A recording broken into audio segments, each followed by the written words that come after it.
Tere päevast! Alustame oma Nordplus-programmi tutvustama webinariga. Kõigepealt, minu nimi on Anne Hütt, olen Hariduse Rahvusvahelistumise Agentuuri juhataja ja tegelen ise Nordplus-programmiga terviklikult ja täpsemalt Nordplus Horizontal programmiga. Ja kõigepealt võib-olla mõned avaslaidid selleks, et rääkida, mis see programm üldse on, millised riigid siin osalevad ja mida on võimalik selle programmi alt koostöös teiste riikidega teha. Nordplus programmis osalevad Põhja- ja Baltimaad ja riigid on toodud teie ees 5 Põhjamaad ja nende hulgas siis ka Gröönimaa, Fäärisaared ja Ahvenamaa, mis on autonoomsed territooriumid ja kuuluvad siis ülalnimetatud 5 Põhjamaast ühe või teise koosseisu. Ja lisaks sellele Eesti, Läti, Leedu.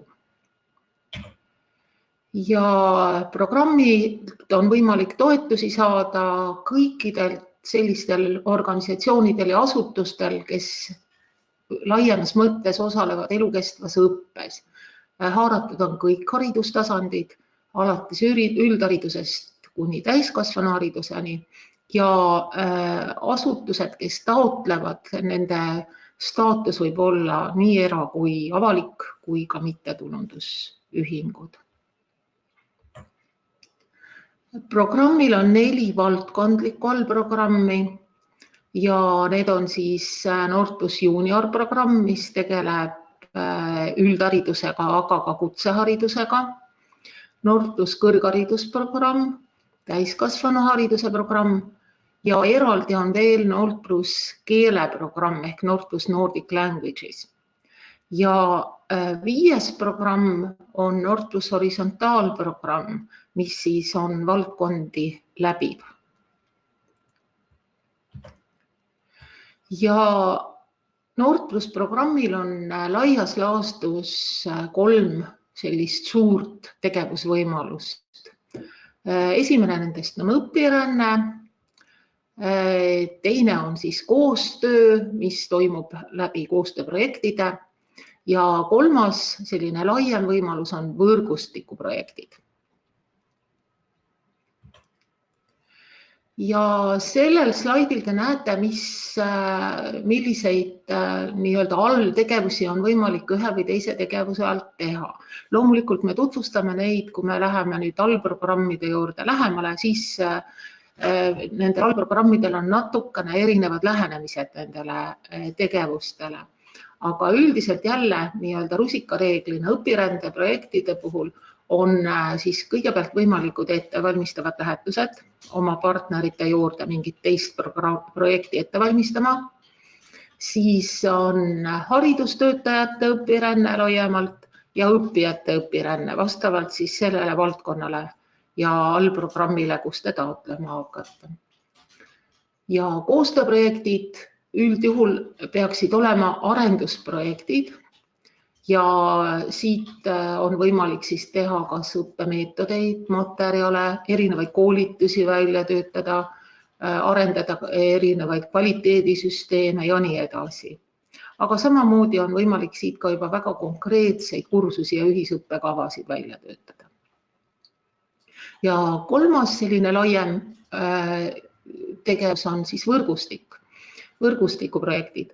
Võrgustikud tavaliselt on seotud mingisuguse teemaga ja selle teema ümber on siis koondunud mingi hulk organisatsioone vastavalt siis oma valdkonnale või valdkonnade üleselt ja võrgustikud on mõeldud selleks, et oleks võimalik teha pikaajalist koostööd ja arendada välja siis midagi. Võrgustikud saavad ka ise projekte esitada. Arendust või ka siis õpirändeprojekte. Ja 2018. aastal algas Nordplus programmi uus etapp ja siin siis seati ka uued eesmärgid. Need eesmärgid ei erine väga palju ega väga tugevalt sellest, mis nad varasemalt olnud ja üks kõige suuremaid eesmärke on siis Põhja- ja Baltimaade ühise haridusruumi loomine ja väga hea haridusalane koostöö. Aga kindlasti soovitakse ka õppeprotsessis võtta kasutusele erinevaid uuenduslikke tooteid, protsesse, aga ka jagada siis erinevates riikides positiivseid kogemusi, levitada neid kogemusi. Samuti on teemaks kvaliteet ja Põhja-Baltimaade kultuurilise ja keelelise üksteise mõistmise edendamine. Ja keeleteemadel on veel, see programm on seadnud kõrgeks eesmärgiks, et Skandinaavia keelte oskus, see parandamine eelkõige laste ja noorte hulgas, aga huvi tõstmine ka siis erinevate Põhjamaade keelte vastu. Ja programmi jaoks on oluline ka see või omapärane, et programm võib välja tõsta mingeid erinevaid eriteemasid.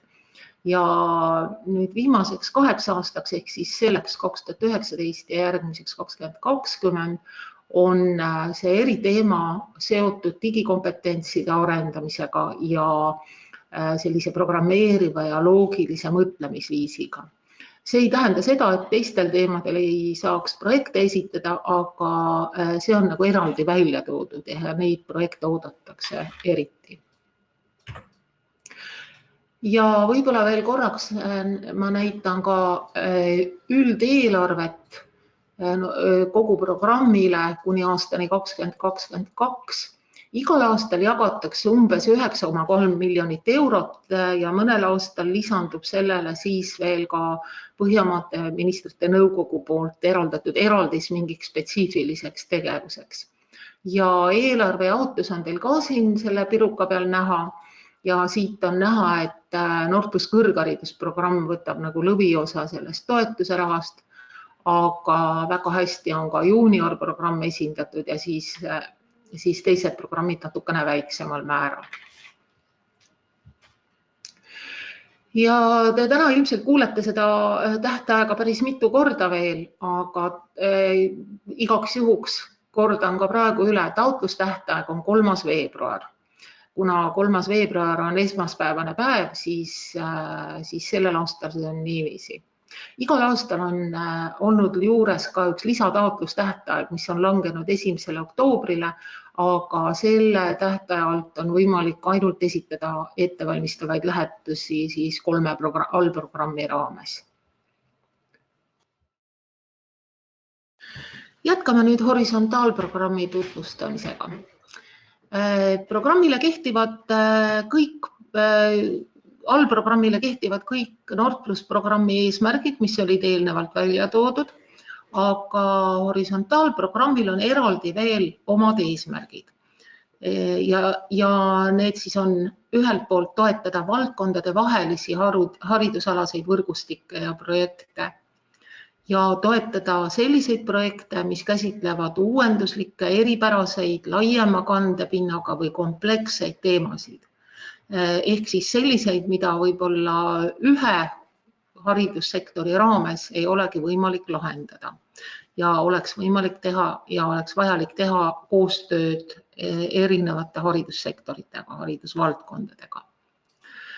Ja 3. eesmärk on siis toetada selliseid projekte ja võrgustikke, mis panustavad osalevate riikide elukestva õppesüsteemide kvaliteedi arengusse.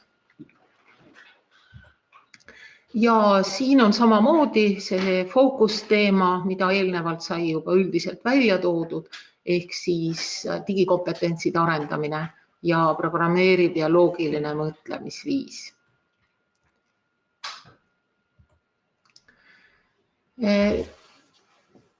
Horisontaalprogrammis saavad samuti taotleda kõik elukestva õppes osalevad asutused ja organisatsioonid. Aga siin on juures üks omapära, ehk siis selle allprogrammi alt esitatud projektid peavad olema valdkondade vahelised. Ja see tähendab seda, et esindatud oleks vähemalt 2 haridusvaldkonda, näiteks võib tuua siis üld- ja kõrgharidus või kutseharidus ja täiskasvanuharidus. Samas on võimalik teha siis ka koostööd mõne haridusvaldkonna või siis näiteks avaliku sektori või erasektori või vabatahtliku töövaldkonna vahel. Ja samuti valdkondade vaheliseks loetakse siis koostööd tööelu esindajatega. See annab loomulikult väga suured võimalused erinevate teemade käsitlemiseks ja väga eripäraste taotluste esitamiseks, aga kindlasti on vaja meeles pidada, et projekti eesmärk peab olema haridusalane. Et kui töövaldkond oleks kaasa haaratud, siis kindlasti see töövaldkond peaks olema ka suunatud sellele, et kas töötatakse välja mingeid õppemooduleid või mida just nimelt see tööelu vajab. Ja teine oluline asi on see, et valdkondade vahelisus peab väljenduma ka partnerite valikus. Siin ei piisa sellest, et näiteks kõrgkoolid teevad projekti ja ütlevad, et see projekt hõlmab üld- ja kutseharidust. Neil peavad olema vastavad partnerid ehk siis üldhariduskoolid ja kutsekoolid selles taotluses ka esindatud. Nüüd üks natukene selline hall ala on kultuurialased projektid, mida võib samamoodi ju pidada teatud mõttes haridusalasteks. Ja siin tuleb väga selgelt peale vaadata, et millega tegemist on. Näiteks erinevad festivalid, tantsufestivalid, kultuurialased koolitused, aastakonverentsid ja nii edasi. Tavaliselt rahastust siit programmist ei saa.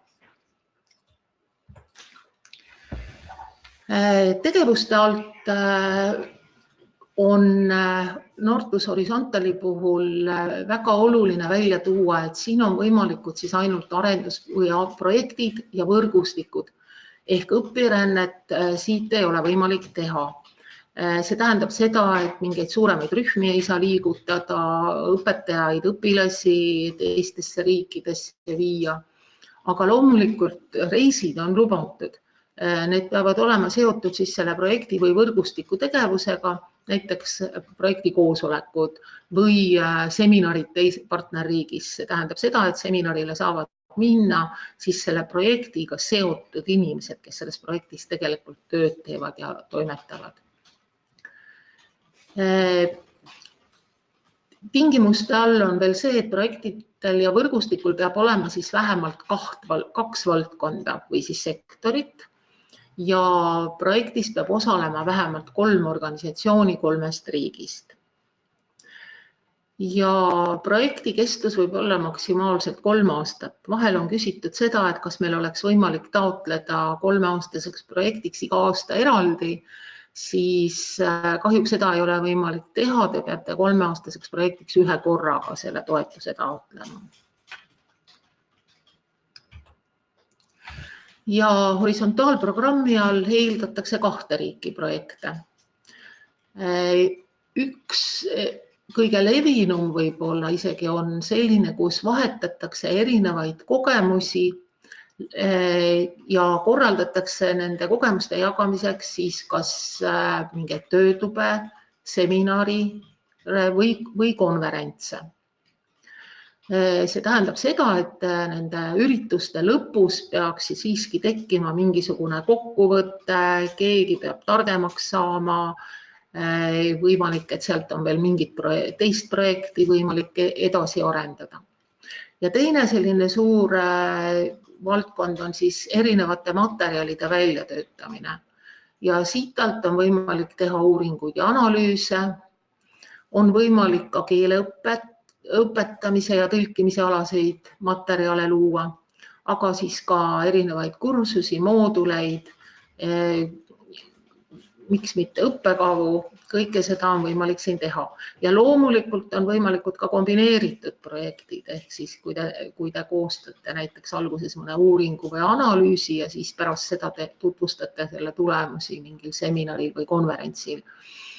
Või töötate välja mõne kursuse või mooduli ja testite teda samamoodi mingis töötoas või seminaris. Ehk siis kombineerimine on täiesti lubatud.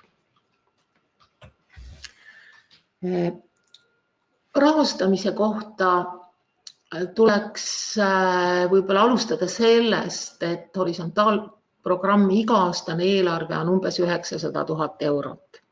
Vahetevahel on ta umbes miljoni ringis. See kõik oleneb eelnevatest aastatest, kas raha on üle kandunud kasutamata raha.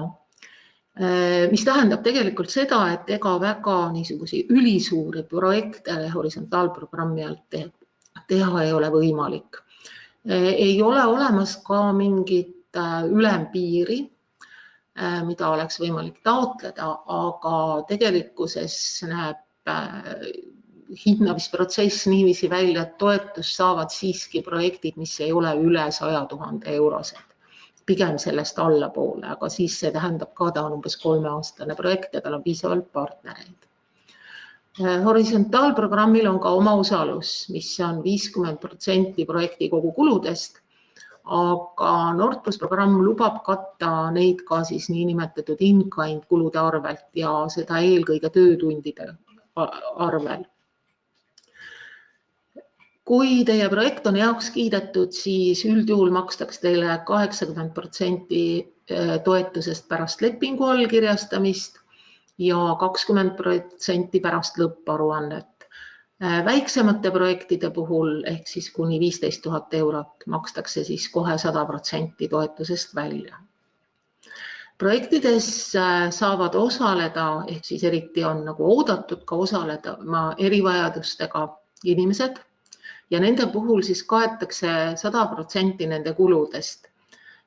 Ja seda raha ei pea taotlema kohe alguses esialgse taotlusega, vaid kui teie projekt on heaks kiidetud, siis te saate seda otse programmi administraatorilt taotlema hakata. Ja projektis kaetakse siis järgmised kulud.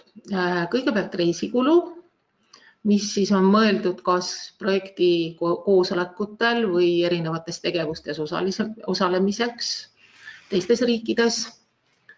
Ja need katavad siis sõidupileti, majutuse, päevarahad ja siin tuleks arvestada tegelike kuludega. Ehk siis Nord+ käsiraamatus ehk handbookis on toodud välja küll õpirände puhul erinevad tabelid, kus on piirmäärad, aga piirmääradest ei saa ka nagu väga üle minna, aga näiteks kui me räägime siin Eesti ja Läti või Eesti ja Soome vahel reisimisest, siis pigem tuleks arvestada ka eelarve tegemisel tegelike kuludega, mis on natukene väiksemad ilmselt kui need piirmäärad. Siis kõik muud projekti tegevustega seotud kulud ongi sellise kulukategooria all nagu muud kulud. Siia alla võib siis minna erinevate materjalide trükkimine, kodulehe tegemine, konverentsiruumid, vahendite rendid, erinevad väljaspoolt tellitud tõlketööd ja nii edasi. Lisaks veel siis projekti koordinaator saab taotleda halduskuludeks 5% projekti toetuseks ja neid kulusid ei ole teil vaja tõendada, ehk siis ei ole ka vaja eelarves põhjendada, miks teil seda on, te lihtsalt võtate selle 5% arvutuslikult. Ja projektis tegelikult te saate küll arvestada in-kind töötunde, aga projektis osalejatele ei ole võimalik maksta personalikulusid.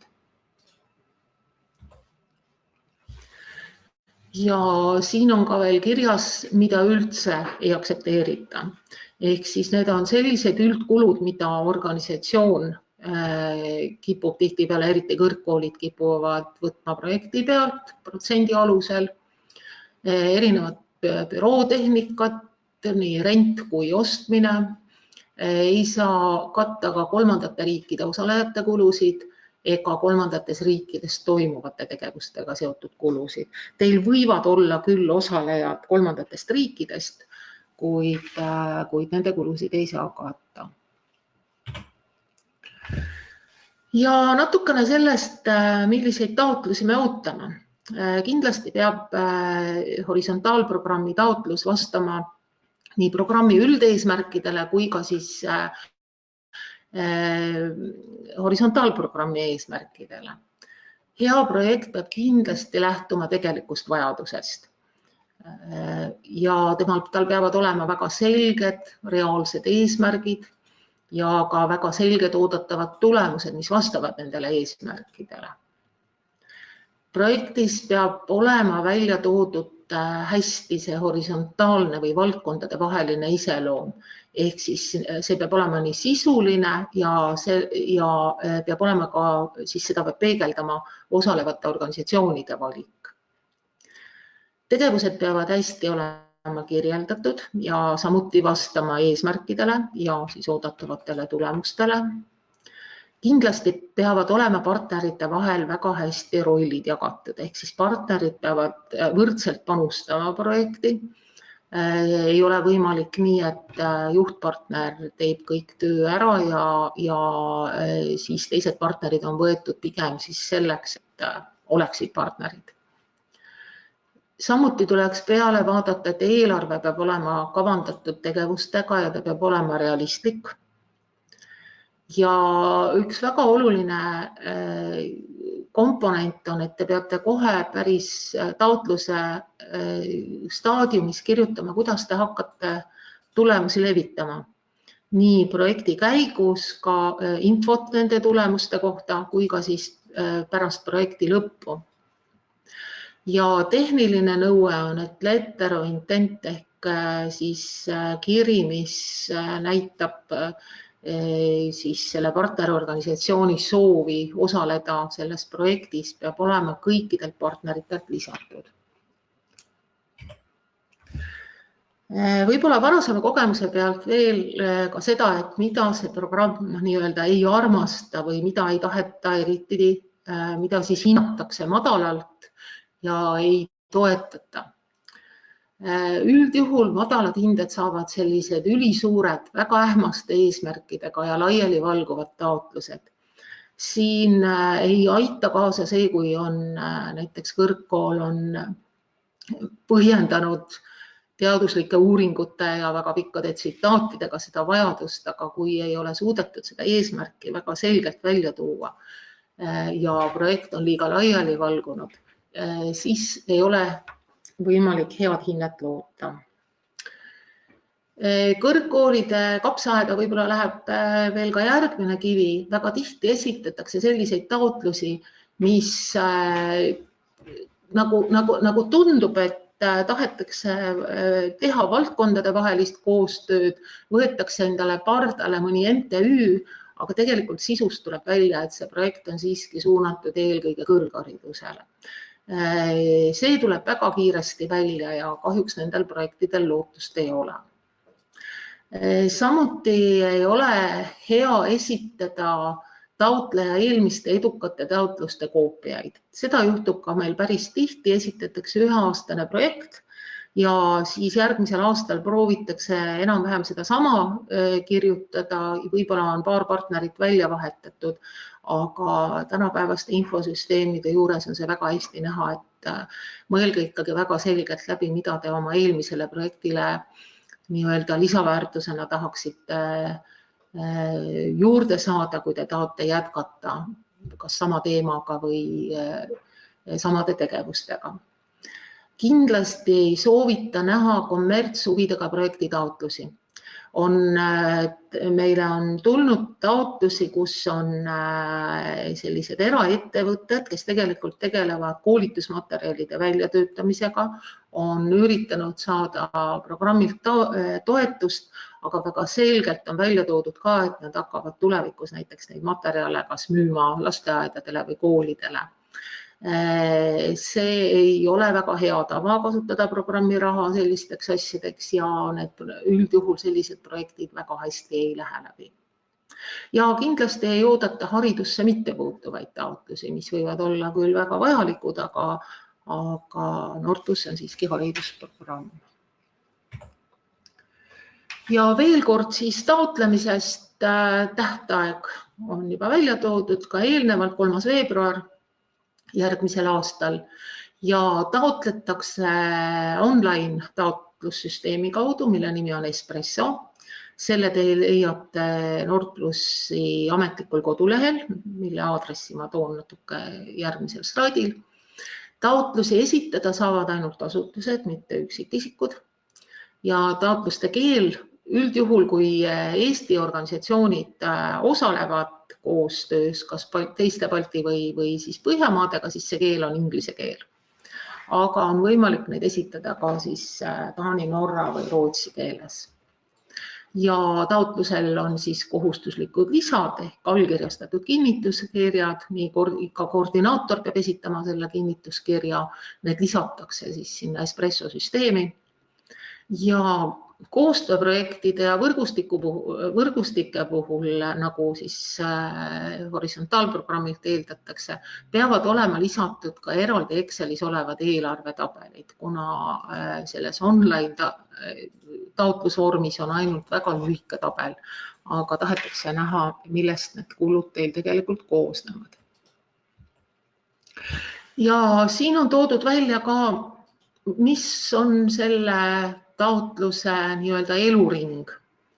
Et kui te olete esitanud selle taotluse veebruaris, siis märtsis teda hinnatakse. Otsused peaksid tulema aprilli lõpus.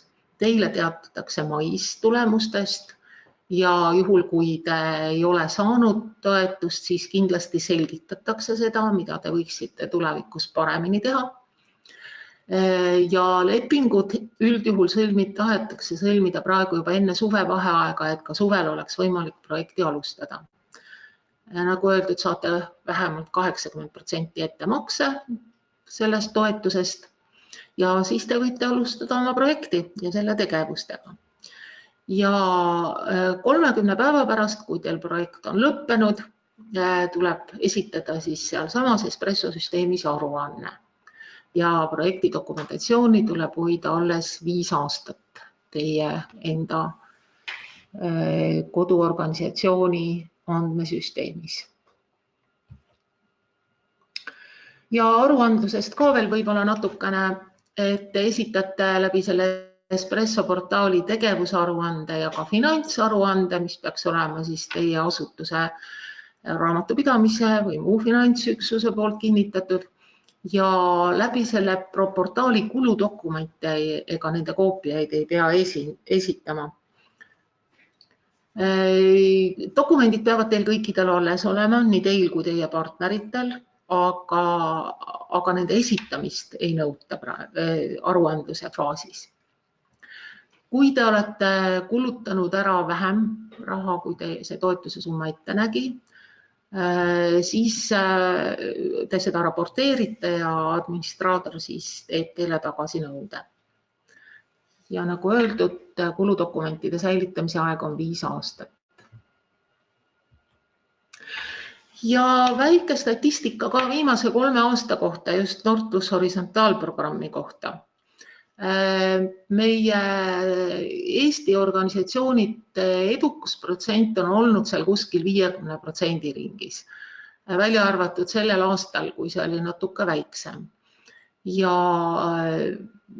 2017 oli veidi väiksem huvi ka, esitati ainult 4 projekti, aga nüüd viimased 2 aastat on olnud täiesti arvestatav huvi ja meie projektide või taotluste arv on olnud enam-vähem võrdne näiteks Soome või Taani projektide arvuga, vahel isegi natuke suurem. Miks siis kõik ei saa toetust? Ma olen selle kohta öelnud, et ka kogenud hobune komistab. Tihtipeale need organisatsioonid, kes võib-olla on muidu väga tugevad projektitegijad, ei arvesta nagu Nord+ programmi eripäradega ja ka need, kes on teinud juba enne, arvavad, et kui see eelmine läbi läks, võib-olla läheb ka seekord läbi. Tihtipeale kukuvad läbi korduvtaotlused ja kukuvad läbi need taotlused, kus meiega ei ole üldse konsulteeritud. Ja sellepärast me tahaksime pakkuda teile erinevaid konsultatsioonivõimalusi. Nord+ horisontaalprogrammi konsultatsioone on võimalik kohale tulla sellel reedel 8. novembril ajavahemikus kella 11 kella 2 ja hotelli Nordic Forum. ja kõrgharidusprogrammil on samasugune konsultatsioon 18. novembril ja ma tulen sinna samamoodi, et kui keegi soovib veel ka sellel päeval näiteks, et kes tunneb huvi nii kõrghariduse kui horisontaalprogrammi vastu, siis ma olen ka sellel esmaspäeval olemas samas Nordic Forum hotellis. Aga te võite saata mulle ka e-kirja ja leppida näiteks kokku eraldi aja, kui see teile paremini sobib. Me võime teha seda nii Skype'i teel kui ka füüsiliselt.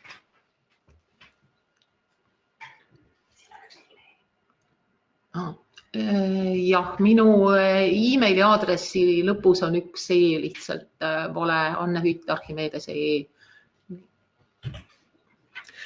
Ja loomulikult tasub lugeda läbi ka kõik need dokumendid, mis on toodud ametlikul kodulehel nordplusonline.org ja eelkõige handbook. Ehk siis see annab väga paljudele teie küsimustele vastuse või siis vastupidi, tekitab teis küsimusi, mida te võite esitada.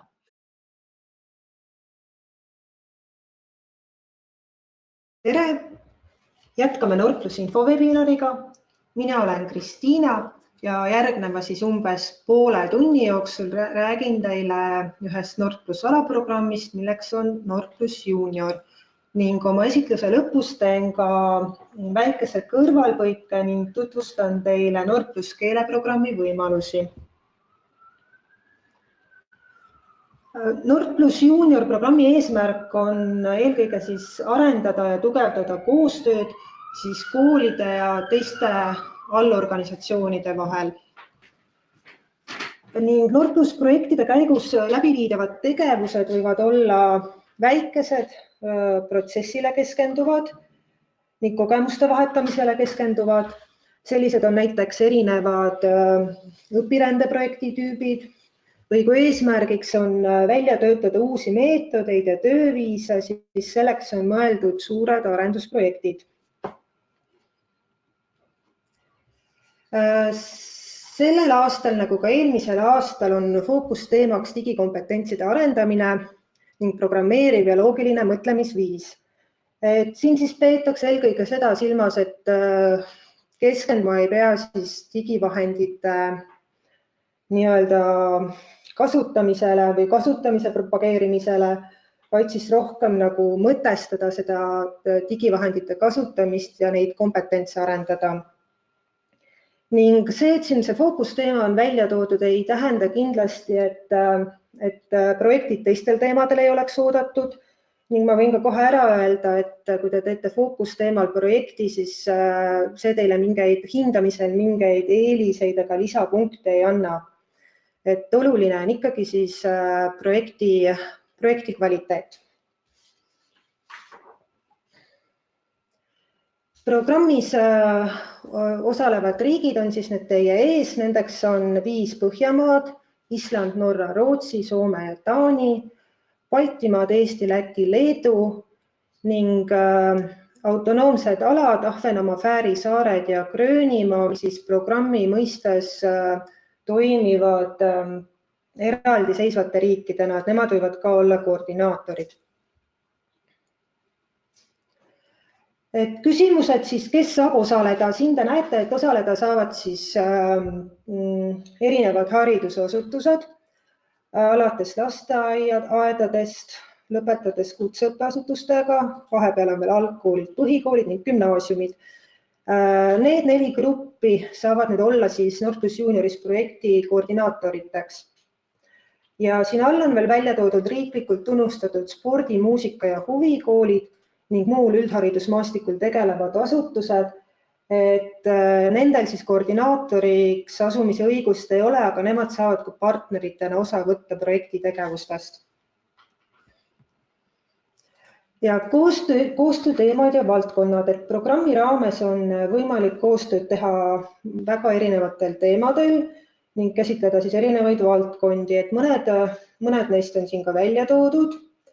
Et kaasava hariduse põhimõtete edendamine, kui teil on soov lähemalt tegeleda Põhjamaade keelte õppega ja selle edendamisega, siis ma hiljem räägin lühidalt ka keeleprogrammi võimalustest ja neid tegevusi on siis võimalik ka ühendada juuniori tegevustega. Siin on siis ka välja toodud digitehnoloogiate kasutamine, ettevõtlikkuse arendamine, kliima ja roheline mõtteviis. Ja jälle ma rõhutan, et see pole absoluutselt mingisugune lõplik loetelu, et ikkagi projekti peaks tegema teemal, mis teid endid ja teie organisatsiooni kõnetab. Mingi selline teema, mille järele teie organisatsioonis on vajadus. Ning kui te ei ole endale veel sobivat teemat leidnud, siis te võiksite ka ringi vaadata Nord+ kodulehel projektide andmebaasis ning sealt te siis ka võib-olla leiate ideid ja inspiratsiooni, et mida on tehtud ja mis on praegu teoks. Tegevused siis jagunevad üldjuhul kaheks. Need on õpiränne ning projektid ja võrgustikud. Õpiränne on siis pigem sellised väikesed protsessile ja kogemustele vahetamisele keskenduvad tegevused ning projektid ja võrgustikud on siis pigem sellised, neid võib arendusprojektideks nimetada, mille eesmärgiks on siis välja töötada kas uusi ideid, meetodeid või tööviise. Et vaatame nüüd ka lähemalt natuke õpirände erinevaid tüüpe. Õpirändel on siis 5 erinevat tüüpi ning ühine tingimus on, et õpirändes peab siis osalema vähemalt 2 partnerit 2 erinevast riigist. Õpirände tüübid ongi siis ettevalmistav lähetus, õpetajate vahetus, töövarjuks olemine, õpilasgruppide vahetus, õpilaste individuaalne akadeemiline õpiränne ning õpilaste õpiränne, mille eesmärgiks on töökogemuste omandamine.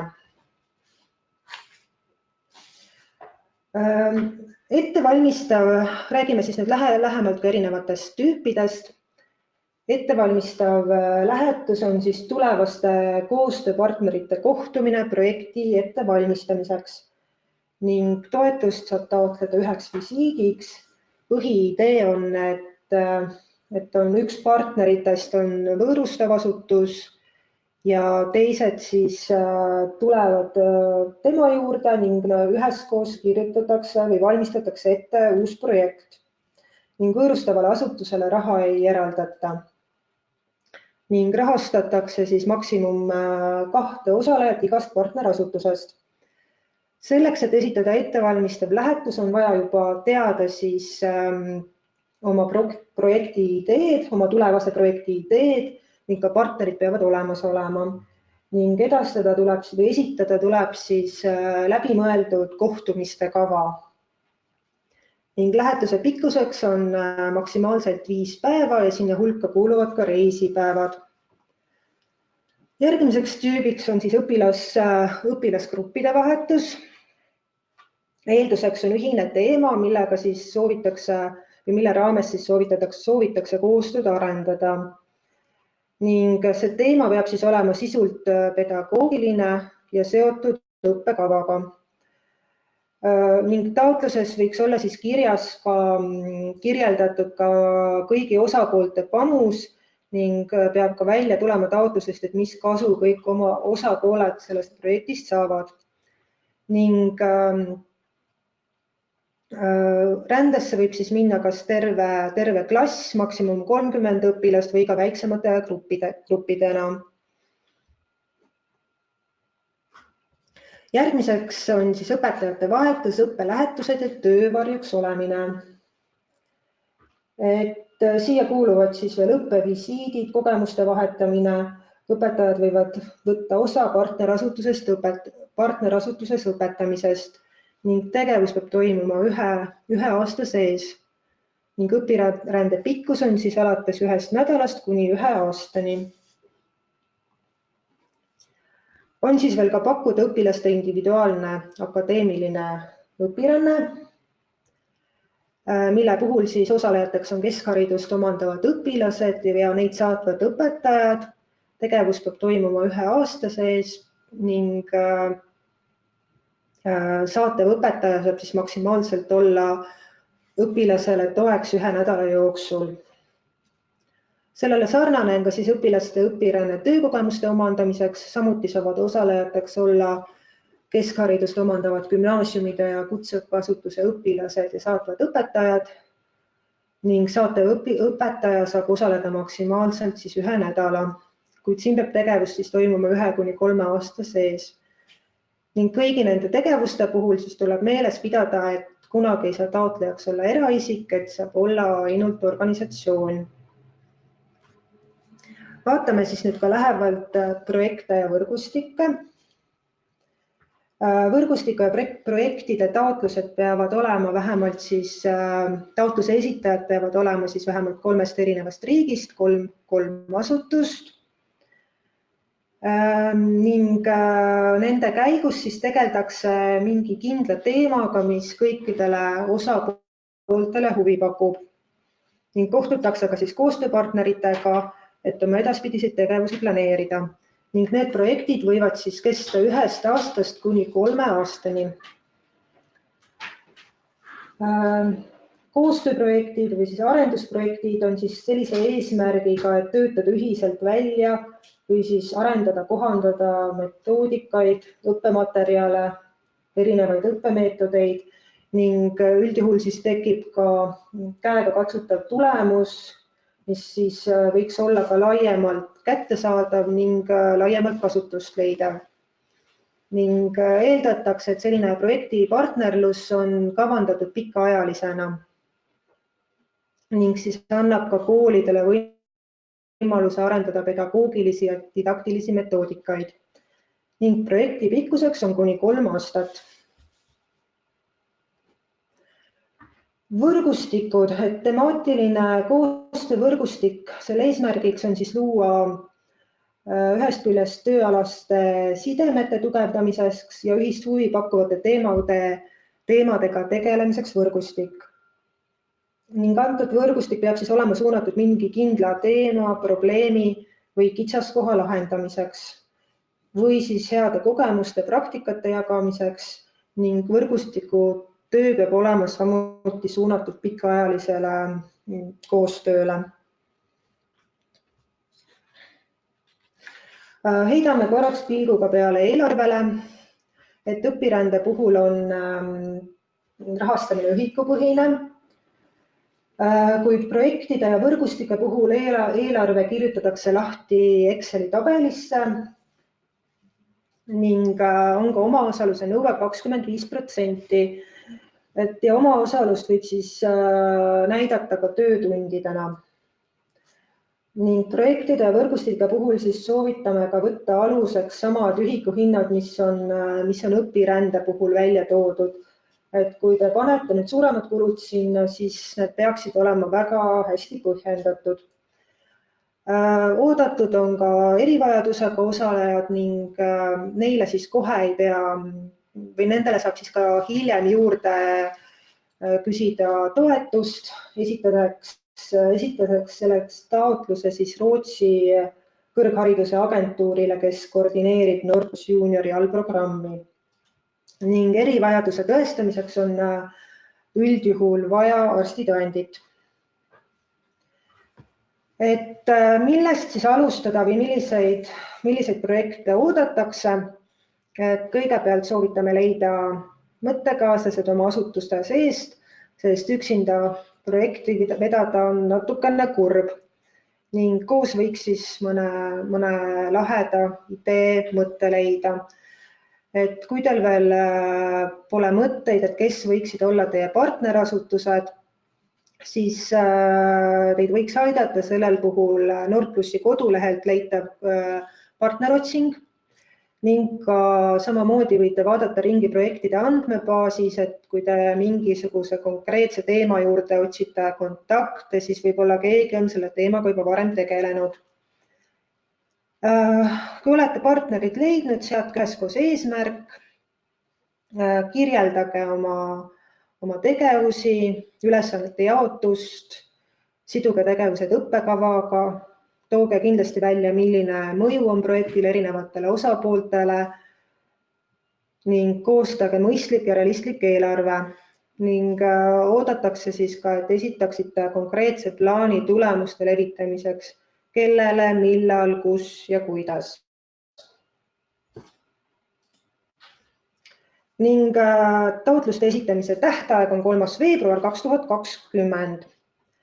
Aga nüüd siis väike kõrvalepõige, et ma räägin ka natukene Nord+ keeleprogrammist. Keeleprogramm on suunatud Põhjamaade keelte toetamisele kõikides programmis osalevates riikides. Siin on siis välja toodud, et Põhjamaade keeled Taani, Norra, Rootsi, Island, Soome, Fääri, Grööni, Saami ja ka viipekeele õppe toetamine kõigis osalevates riikides. Sihtgrupid on väga lai, osaleda võivad selles siis alates lasteaedadest lõpetades erinevate MTÜ-dega ning kokkuvõtlikult võib öelda, et kõik organisatsioonid, mis tegelevad keeleõppega või kelle huviorbiidis on keeleõpe.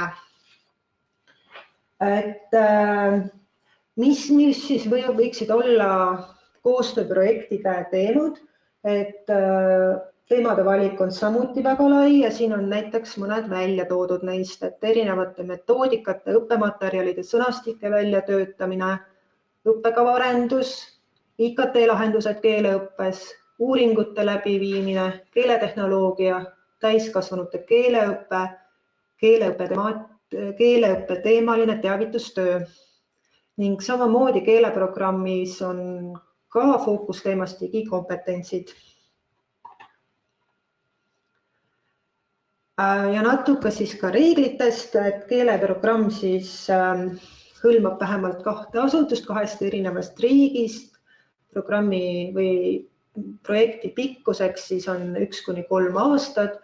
Võimalikud tegevused on õpiränne, koolituste ja konverentside korraldamine, uuringute ja analüüside tegemine, tõlkimine, publitseerimine, kodulehe loomine ja nii edasi.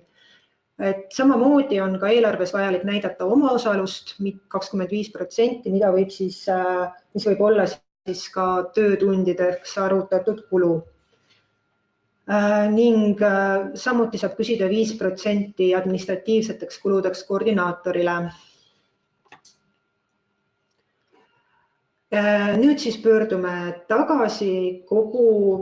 siis taotluse esitamise juurde, see siis kehtib nüüd samamoodi nii keeleprogrammi kui ka Nord+ Juniori osas, et taotlus esitatakse läbi veebikeskkonna Espresso ning taotluse võib esitada taani, norra, rootsi või inglise keeles. Taotluse esitamise tähtajaks on 3. veebruar 2020 ning ettevalmistavatel lähetustel on ka lisatähtaeg, mis on siis 1. oktoobril. Ning samuti on kõigilt osapooltelt nõutud kinnituskiri, et seda ärge kindlasti unustage, et kui see on puudu, siis teie projekt rahastust ei saa. Ja kogu nähtud vaev on ilmaasjata.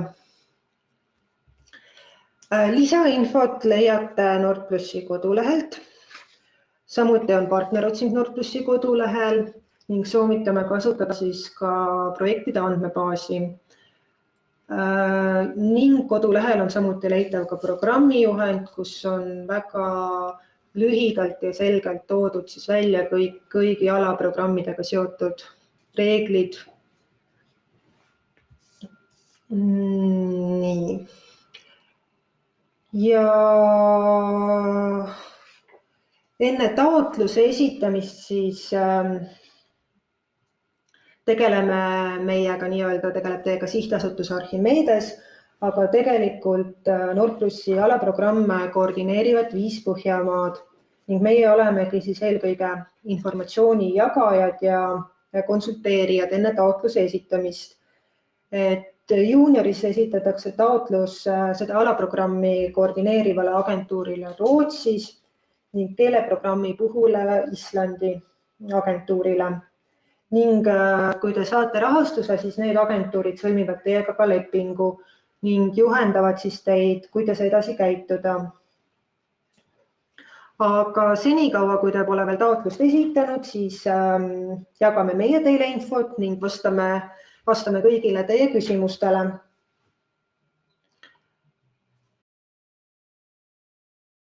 Tere jälle, et jätkame siis Nord+ haridusprogrammi webinari. Mina olen endiselt Kristiina ning seekord ma siis tutvustan teile Nord+ programmi võimalusi täiskasvanuhariduses ning korraks teen ka siis kõrvalepõike ja tutvustan Nord+ keeleprogrammi.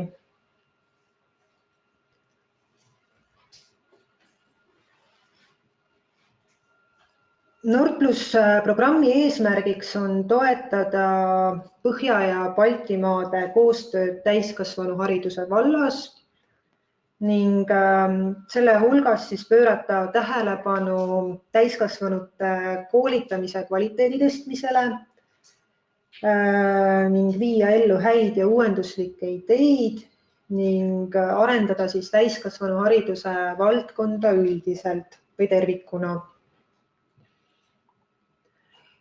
Osaleda saavad 5 Põhjamaad, Taani, Soome, Norra, Rootsi, Island, Baltimaad, Eesti, Läti, Leedu ja autonoomsed piirkonnad Gröönimaa, Fääri saared ja Ahvenamaa, mis on siis programmi mõistes nagu funktsioneerivad täieõiguslike riikidena.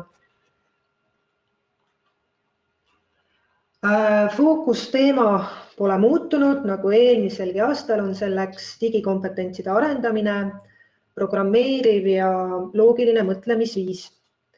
Kõikides allprogrammides on see teema sama ja see ei tähenda siis keskendumist niivõrd digivahendite kasutamisele, vaid fookuses on digikompetentsid ja nende arendamine. Ning olgu ka siis kohe öeldud, et fookusteema on pigem siis inspiratsiooniks, et see kindlasti ei tähenda seda, et projektid teistel teemadel ei oleks oodatud ning fookusteemal esitatud projektide eest ka mingeid lisapunkte ega eelist ei saa, kui projekti hindama hakatakse. Et kõige olulisem on ikkagi projekti kvaliteet.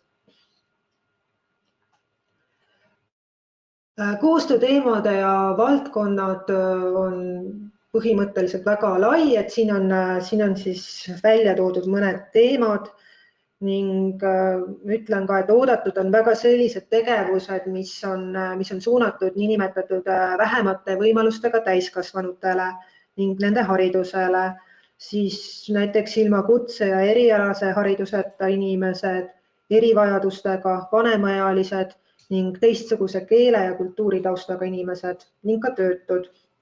Kuid nagu öeldud, siis teemade ja võimaluste ring on väga lai ning teema valikul peaks ikkagi siis lähtuma sellest, mis on teie organisatsiooni jaoks oluline, et kus on see teie organisatsiooni arenguvajadus.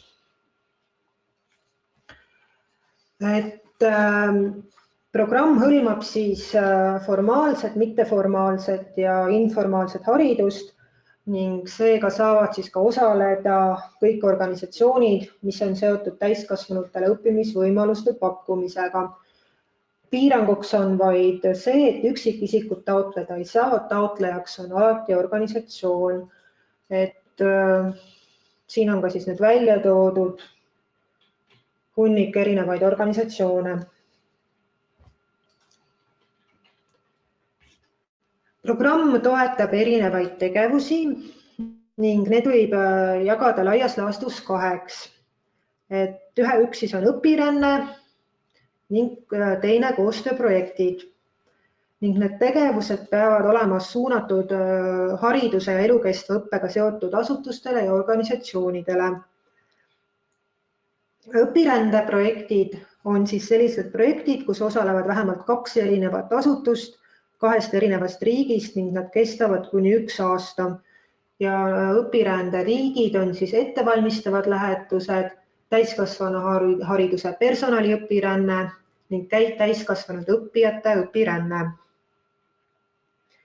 Ning koostööprojektid, et koostööprojektides peab osalema vähemalt 3 erinevat asutust 3 erinevast riigist ning tegevuse käigus siis tegeldakse mingi kindla kõikidele osapooltele huvi pakkuva teemaga, probleemiga, kitsaskohaga ning need projektid võivad siis kesta 1 kuni 3 aastat. Et vaatame ka siis natukene lähemalt õpirände erinevaid liike. Et ettevalmistava lähetuse eesmärgiks on siis üheskoos ette valmistada või siis üheskoos valmis kirjutada üks koostööprojekti taotlus. Ja see on siis tulevaste koostööpartnerite kohtumine. Et idee seisab selles või mõte seisneb selles, et üks partnerasutus siis võtab teised asutused vastu, võõrustajale endale raha ei eraldata ning taotluse esitamiseks peab siis olema paigas tulevase projekti idee ning peab olema ka juba olemas partnerid. Ning esitada tuleb siis läbimõeldud kohtumiste kava. Ning osaleda saab kuni 2 töötajat partnerasutuse kohta. Õpirändega edasi minnes on täiskasvanuhariduse töötajate õpiränne. See on siis täiskasvanuhariduse valdkonna töötajate vahetus ehk koolitajate või koolituse korralduse ja arendusega tegelevate inimeste osalemine kursustel või õppevisiidil mõnes teises asutuses. Ning võimalikud on siis vastastikused visiidid ning osalejaks siis kuni 2 töötajat partnerasutuse kohta ning lähetuse pikkus algab 1 nädalast 5 päeva pluss 2 reisipäeva ning maksimaalselt 1-aastase projektiperioodi jooksul on siis võimalus kavandada mitmeid õpirändeid.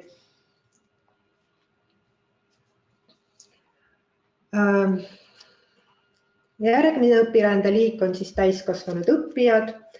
See on siis õppijate vahetus ehk täiskasvanud õppijate õpiränne või praktika. Koolituskeskuse või kutseõppeasutuse täiskasvanud õppijate õpingud või praktika siis partnerkoolis ning selle fookuses on uute teadmiste ja oskuste arendamine, seda siis rahvusvahelises keskkonnas ning õpingud siis koos teisest rahvusest õppijatega. Ning saadetavad õppijad siis peavad olema saatva organisatsiooni kursuste nimekirjas. Lähetuste pikkus on alates 1 nädalast või minimaalne pikkus on siis 5 päeva pluss 2 reisipäeva ning samamoodi maksimaalselt 1-aastase perioodi jooksul on võimalus kavandada mitmeid õpirändeid.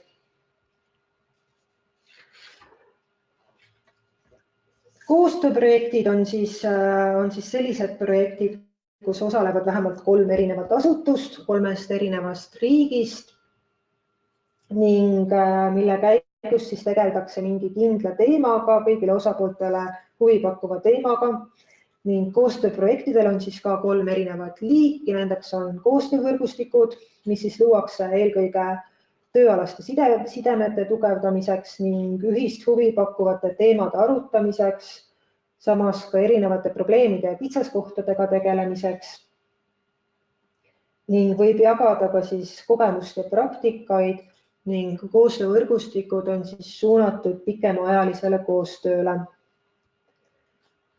Arendusprojektid on siis eesmärgiga töötada ühiselt välja või arendada või kohandada koolituskursuseid, metoodikaid, õppematerjale. Ning nende tulemusena võivad siis ka tekkida käegakatsutavad tulemused ja tooted, mida siis võiks saada kasutada ka laiem üldsus. Uurimisprojektide eesmärk on siis täiskasvanuharidusega seotud uuringud, analüüsid, valdkonna kaardistused või statistika kogumine ning võrdlused teiste riikidega. Projekti lõpuks võiks siis välja tulla ka mingisugused soovitused ja ettepanekud tulevikuks ning samamoodi peaks tulemused olema ka siis laiemalt kättesaadavad ning tulevikus kasutatavad. Räägime ka natukene rahastusest.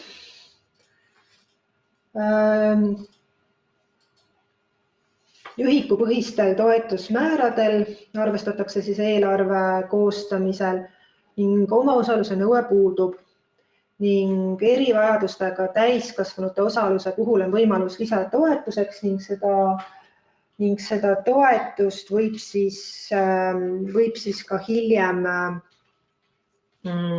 taotleda.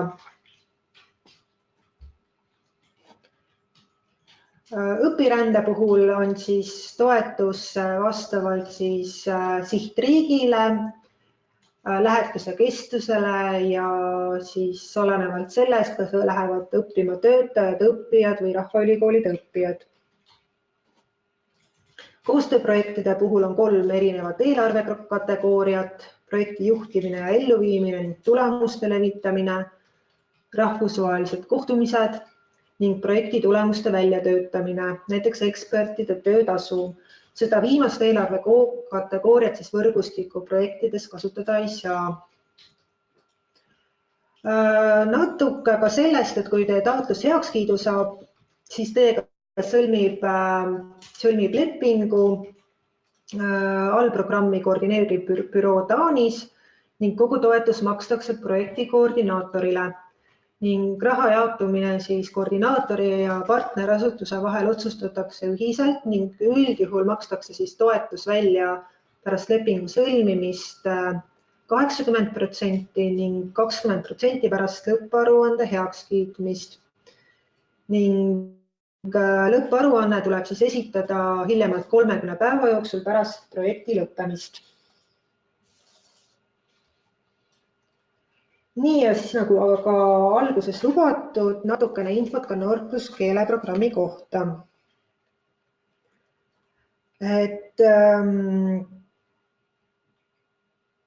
Nord+ keeleprogramm on siis suunatud Põhjamaade keelte toetamisele kõikides programmis osalevates riikides. Siin on siis välja toodud Taani, Norra, Rootsi, Islandi, Soome, Fääri, Grööni, Saami ja viipekeelte õppe toetamine kõigis osalevates riikides. Ning sihtgrupp on väga lai, alates siis lasteaedadest, lõpetades erinevate MTÜ-dega. Kokkuvõtlikult võib öelda, et kõik organisatsioonid, mis siis tegelevad keeleõppega või kelle huviorbiidis on keeleõpe. Mida siis saab teha Nord+ keeleprogrammi raames?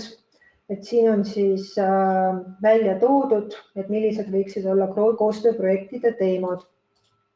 Siin on siis välja toodud metoodikate, õppematerjalide sõnastike väljatöötamine, õppekava arendus, IKT lahendused keeleõppes, uuringute läbiviimine, keeletehnoloogia, täiskasvanute keeleõppe, keeleõppe teemaline teavitustöö.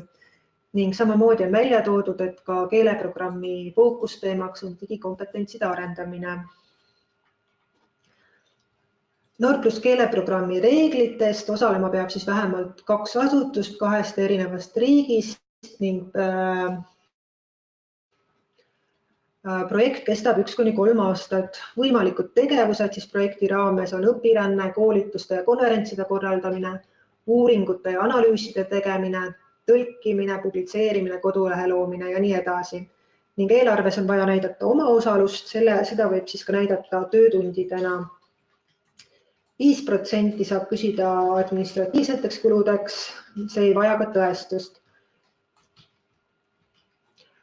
Ja lisainfot siis mõlema programmi kohta saate Nord+ kodulehelt. Samuti, kui teil ei ole veel partnereid, saate kasutada Nord+ kodulehe partnerotsingut. Partnerotsingu juures võiks teid aidata ka Nord+ projektide andmebaas, mis on samamoodi Nord+ kodulehel leitav, et kui te mingi teemaga, konkreetse teemaga seoses tahate leida mõnda asutust, kes on juba tegelenud antud teemaga.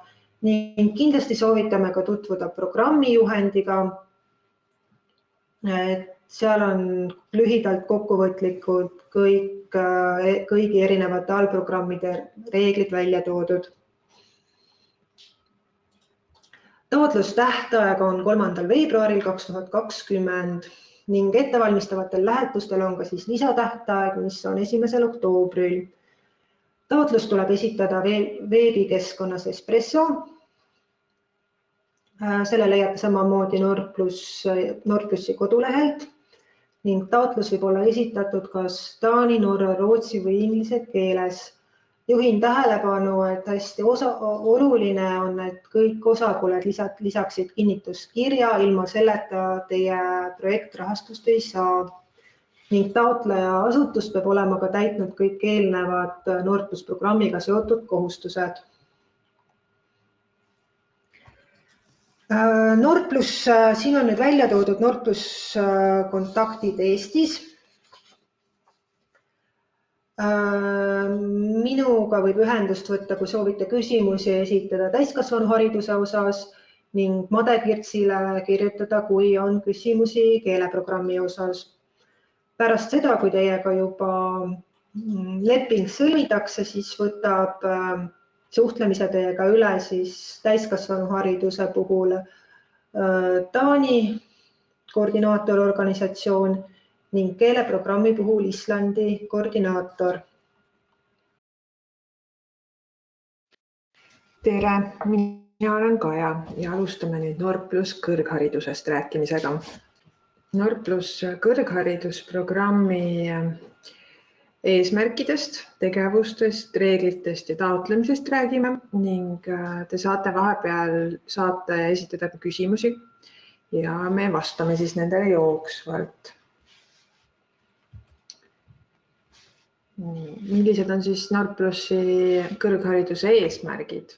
Need on ühendada Põhjamaade ja Balti riikide kõrgharidusasutusi, et luua võrgustikke parimate kogemuste, praktikate ja uuenduslike tulemuste vahetamiseks ja levitamiseks, aidata kaasa kõrgharidusasutuste ning teiste kõrgharidusse kaasatud või sellest huvitatud organisatsioonide vahelisest koostööd või edendada koostööd kõrgharidusasutuste ja tööturu vahel ning muidugi ka tagada üliõpilaste ja õppejõudude kõrge kvaliteediga õpperänne Nord+ programmi riikides.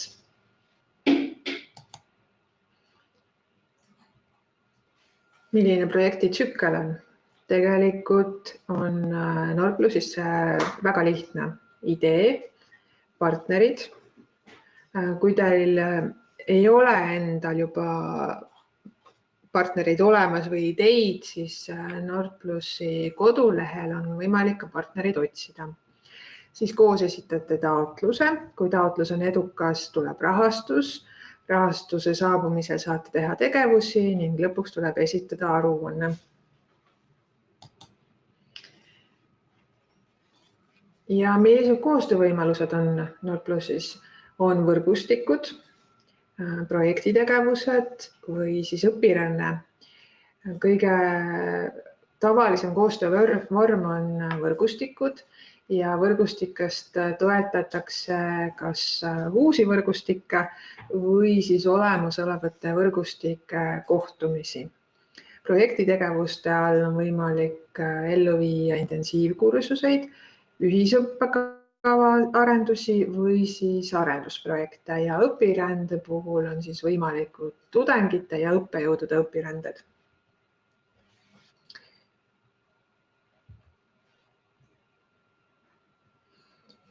Õpirändeprojektid on siis kas üliõpilaste õpiränne pikaajaline ehk siis 3–12 kuud, üliõpilaste lühiajaline õpiränne 1–2 kuud, ekspressõpiränne alates 5 päevast, tööpäevadest siis kuni 1 kuu ja tegelikult on võimalik ka üliõpilaste praktika samadel tingimustel ning lisaks on ka sarnaselt Erasmus+-ile vilistlaspraktika, mis siis tuleb täpselt samamoodi Erasmusega, et tudeng peab seda taotlema oma õpingute jooksul ning praktika tuleb sooritada 1 aasta jooksul pärast oma õpingute lõppu.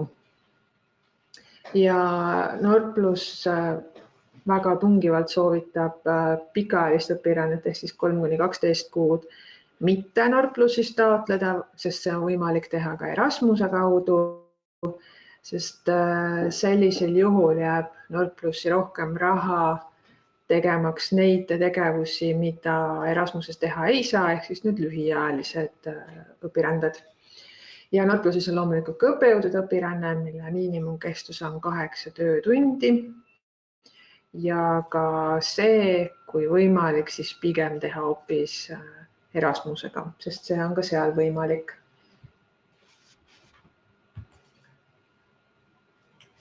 Nii, õpilaste õpiränne 3–12 kuud, et millised võimalused siis ongi õpingud ja praktika teises Nord+ riigis ja teine Nord+ riik, selle all me mõistame siis Põhjamaid, Island, Norra, Taani, Rootsi, Soome, Baltimaad, Eesti, Läti ja Leedu ning lisaks veel siis autonoomsed piirkonnad Fääri saare, Gröönimaa ja Ahvenamaa. Nii, osaleda saavad kõikides nendes riikides teie võrgustiku partnerasutustes õppivad bakalaureuse ja magistritaseme tudengid, sõltumata nende tudengite rahvusest. Välisõppeperiood peab kodukõrgkool täielikult tunnustama, sarnaselt Erasmusele. Tudeng peab olema läbinud vähemalt 1 õppeaasta oma kodukõrgkoolis.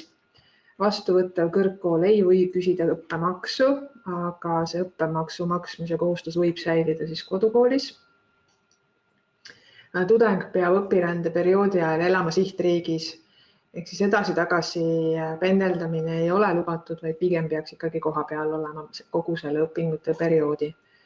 Toetuse eraldamise kinnitus ja õppeleping peab olema allkirjastatud enne õppeperioodi algust ja õpirände lõppedes peab tudeng täitma ka lõpparuande. Ja nagu ma juba ütlesin, siis igaks juhuks kordan veel üle, pigem on siis soovituslik kasutada selle õpirände vormi puhul Erasmus+. Ja siis lühiajaline õpiränne, mis on kindlasti Nord+ üks plusse, on siis täiskoormusega õppimine partnerkoolis lühikese aja jooksul või siis hoopis näiteks praktika. Ja see on toetus täpselt samadel tingimustel nagu pikaajalise õpirände puhul. Ja siis on ekspressõpiränne, mis on ka väga hea variant Nord+-is. See on siis 1 nädal kuni 1 kuu ja 1 nädalal me mõistame 5 tööpäeva. See pakub siis võimalust õpirändeks nendel, kellel ei ole võimalik pikemaajaliselt ära olla või on võimalik osaleda see läbi mõnel meistriklassis või workshopis. Ja õpirände puhul siis samad tingimused nagu pikaajalisel ja 1–2-kuulisel, aga siin lõpparuannet tudeng esitama ei pea. Õppejõudude õpiränne. Õppejõudude õpiränne on siis samamoodi mõistlik kasutada pigem hoopis Erasmus+ alt, aga on siiski lubatud ja võimalik seda taotleda ka Nord+-ilt. Ja eesmärk on sellel või võib-olla eesmärk siis õpetamine, tudengite juhendamine, õppematerjali väljatöötamine või nende arendamine või koostöö arendamine hoopis praktikaorganisatsioonide või tööturuga. Osaleda saavad kõik kõrgkooli õppejõud olenemata nende rahvusest. Oluline on siis ainult, eks ole, Nord+ riikidesse, partnerasutustesse ja minimaalne kestus sellel õpirändel on 8 töötundi. Toetuse eraldamise kinnitus peab olema allkirjastatud enne lähetust ja pärast peab õppejõud täitma lõpparuande. Nii, järgmine tegevuste grupp on siis koostööprojektid ja neid on siis 3 erinevat varianti, intensiivkursused, ühisõppekavad või kõrghariduse arendusprojektid. Koostööprojektide puhul siis intensiivkursused on sellised lühikesed kursused, mis kestavad 1 nädalast kuni 1 kuuni. Ja need võivad toimuda nii semestri keskel kui ka suvel. Need võivad olla tõesti lühikursused, need võivad olla töötoad, meistriklassid, sümpoosiumid, seminarid, et kõik, mis sellesse perioodi niimoodi ära mahub ja saab teha, sobib. Osalemiseks või toetuse saamiseks peab siis olema nii tudengeid kui õppejõude vähemalt 3 Nord+ riigist. Kursuse eest peab saama ainepunkte ja need ECTS hulk tuleb ära märkida juba ka teie taotluses. ja kodukõrgkool peab seda neid punkte ja seda kursust tunnustama. Oluline on siis ka öelda, et mobiilsuses ei saa või selles kursusel ei saa osaleda doktoriõppe tudengid. Nemad saavad osaleda seal ainult juhendajatena, aga mitte tudengitena. Ja sama intensiivkursus võib saada toetust kuni 3 aastat järjest, aga iga aasta tuleb siis uus taotlus esitada ning soovituslik on iga aasta vahetada kõrgkooli, kelle juures see kursus toimub. Ühisõppekavad. Ühisõppekavade all mõeldakse siin ikkagi tõepoolest ühisõppekava arendust, mitte koos oma koolide õppekavade arendust või koos moodulite arendamist. Ehk siis see projektivorm on mõeldud ühisõppekavade arendamiseks ja väljatöötamiseks. See peab olema kooskõlas ühisõppekavas osalevate riikide kõikide hariduslike nõuetega ja viima tunnustatud kraadini. Õppekava peab sisaldama õpirännet. See eesmärk ongi siis koos ühisõppekava arendamine ehk siis kõikide kursuste ja moodulite koos arendamine ja need peavad olema kõikide osapoolte poolt aktsepteeritud. Ning koostöö lähtub allkirjastatud koostöölepingust, mis sätestab ja määrab kõikide partnerite eesmärgid ja rollid. Ja samamoodi õppekava võib saada toetust kuni 3 järjestikusel aastal, aga avaldus tuleb esitada iga aasta uuesti. Arendusprojektid, mis need on siis? Innovaatilised arendusprojektid kõrghariduse vallas, mille fookuseks võib olla kas koostöö tööturuga, kvaliteedi tagamine, võrgustiku või projekti partnerrühma poolt saavutatud tulemuste levitamine ja kasutamine, koostöö arendamine teiste avaliku või erasektori asutustega, uute õppemeetodite arendus või siis õppekavade ja või moodulite koos arendamine. Täpselt see, mida ma ütlesin enne, et ei sobi ühisõppekava arenduse alla. Ja samamoodi, sama projekt võib saada toetust 3 järjestikusel aastal, aga avaldus tuleb esitada igal aastal uuesti. Võrgustikuprojektid. Siin on natukene muutunud võrreldes varasemate aastatega, et kui varem on saanud taotleda olemasolevate võrgustike kohtumiste tarbeks mobiilsusi kõikide osaliste jaoks, ka admintöötajate jaoks, siis enam nii ei ole. Et nüüd ongi võrgustikuprojektides ainult 2 lubatud tegevust, et see on siis täiesti uute võrgustike loomine ja arendamine ning uueks võrgustikuks loetakse siis võrgustikku, mis on kuni 3 aastat vana ja taotlusid on siis 3 järjestikusel aastal esitatud. Iga aasta tuleb uuesti esitada, eks. Ja juba loodust võrgustike kohtumised siis ainult akadeemilise personali esindajatele ja siis ka võrgustikuprojektide ning plaanitavate mobiilsuste kvaliteedi hoidmiseks või uute võrgustiku liikmete vastuvõtmiseks. Nii, toetustest ka. Toetuste piirmäärad muutunud ei ole. Ehk siis reisikulud on jätkuvalt samad. Gröönimaale tagasi siis kuni 1300 eurot, Fäärisaared ja Island 660 eurot, Taani, Norra, Rootsi, Soome, Eesti, Läti, Leedu ja Ahvenamaa 330 eurot. Ning elamiskulud siis samamoodi ei ole muutunud ja tudengi jaoks päevas 20 eurot, 5 tööpäeva ehk nädala jaoks 70 eurot ja kuu 200 eurot ning õppejõu puhul päev 70 eurot, nädal 355 eurot ja kuu 1065 eurot. Õpperändeprojektide jaoks siis omaosalust vaja ei ole. Ja koostöö ja võrgustikuprojektidest ka. Nende jaoks on omaosalus vajalik, välja arvatud intensiivkursuse puhul. ning Nordplus katab kuni 50% kõikidest aktsepteeritud kuludest ja omafinantseering võib olla ka töötundides panustamine. Võimalikud kulud on siis reisi, elamis, administratiiv ja muud kulud. Taotlustele tuleb kindlasti lisada detailne eelarve. Eelarve Exceli põhjad on olemas Nordplusi kodulehel ja on olemas ka Espresso taotluskeskkonna taotlusvormis olemas.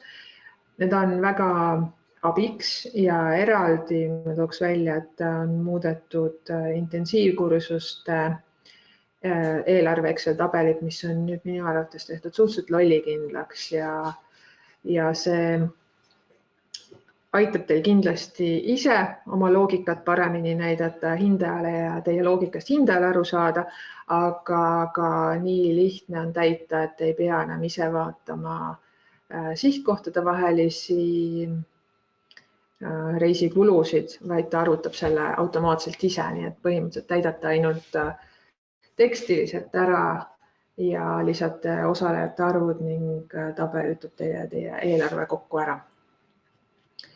Administratiivkuludeks on siis võimalik taotleda kuni 5% toetuse summast ja see on siis kasutatud toetuse summast lõpuks, mis arvestatakse välja, mitte taotletud summast. Ja erivajadusega osaleja puhul võib katta kuni 100% kuludest ja see võib siis selgus tekkida või vajadus võib ilmneda keset lepinguperioodi, kui see inimene, keda mobiilsusesse saata, järsku ilmub, siis seda saab teha tõesti tema jaoks raha küsida ka keset aastat. Veel korra siis projekti tsükkel, et kõigepealt on taotlus, siis on rahastus, siis on tegevused, siis on aruanne ja siis saab uuesti pihta hakata, sest sama projekt saab siis kuni 3 korda taotleda järjest. Lepingutingimustest ka, et lepinguperiood 2020. aasta voorus on 15. mai 2020 kuni 1. oktoober 2021 ehk siis 1,5 aastat ja lõpparuanne tuleb esitada 30 päeva jooksul pärast projekti lõppu ning toetus kantakse projekti koordinaatorile. Kuidas te siis pärast oma partneritega seda täpselt jagate, peate te olema juba eelnevalt kokku leppinud. Abikõlbmatud kulud on siis üldkululõivud, muud kulud, mis ei ole otseselt projektiga seotud, kontoritarbed ja kulud seoses osalejatega, kes on väljaspoolt Nordplus riike ning kulud tegevustele, mis toimuvad väljaspool Nordplus riike. Ja projekt ei kata ka tööjõukulusid, kuigi need saavad siis olla omafinantseering.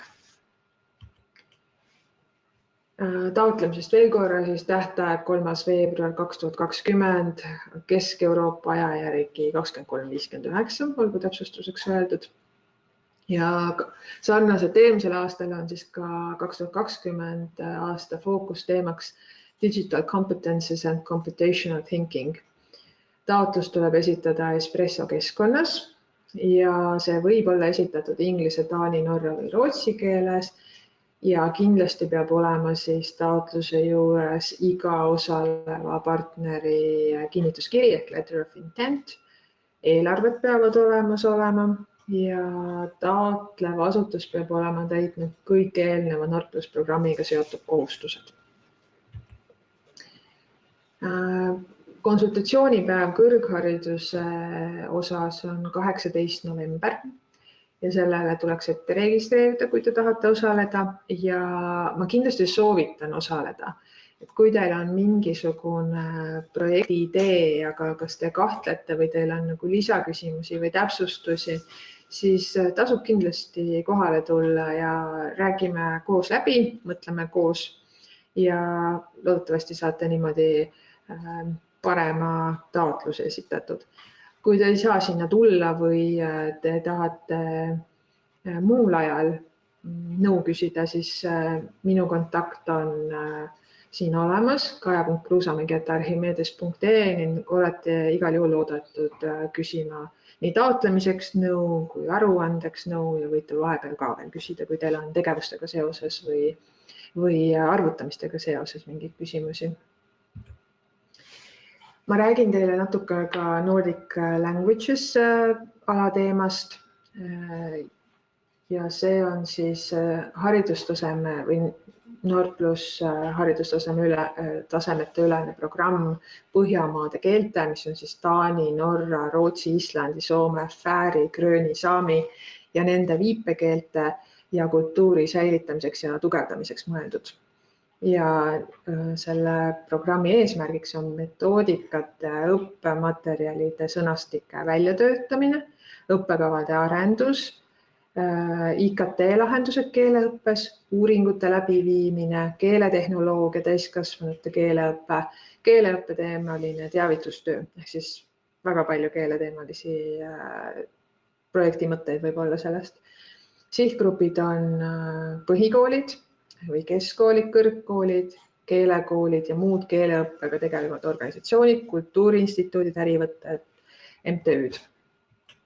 Ja tingimused on siis, et vähemalt 2 asutust 2 erinevast Nord+ riigist peab seda projekti tegema ning selle kestus peab olema 1–3 aastat. Võimalikud tegevused on siis õpiränne, koolituste ja konverentside korraldamine, uuringute ja analüüside tegemine, tõlkimine, publitseerimine, kodulehe loomine või tulemuste levitamine. Ja eelarves on vajalik kindlasti näidata ka oma osalust ning projektis saab siis taaskord taotleda 5% administreerimiskulude katmist koordineerivale koolile. Projektisisene õpiränne on reaalsete kulude alusel. Languages kohta saate kindlasti küsida kas minu kolleeg Madelt, kui teil on väga täpsustavaid küsimusi või spetsiifilisi küsimusi, ning Languages konsultatsioonipäev toimub sel reedel ja kui teil on küsimusi või samamoodi ideid oma projektiks, aga kahtlete selles või siis kindlasti soovitan kohale tulla, aga kindlasti tuleb ka registreerida sellele üritusele.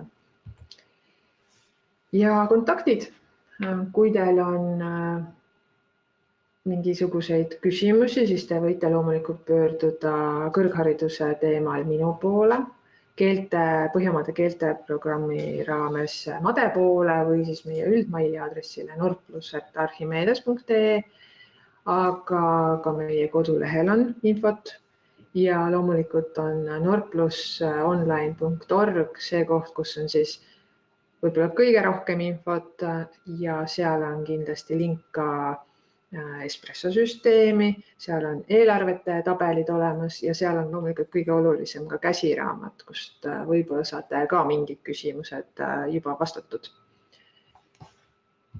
Ja ongi kõik. Aitäh teile kuulamast!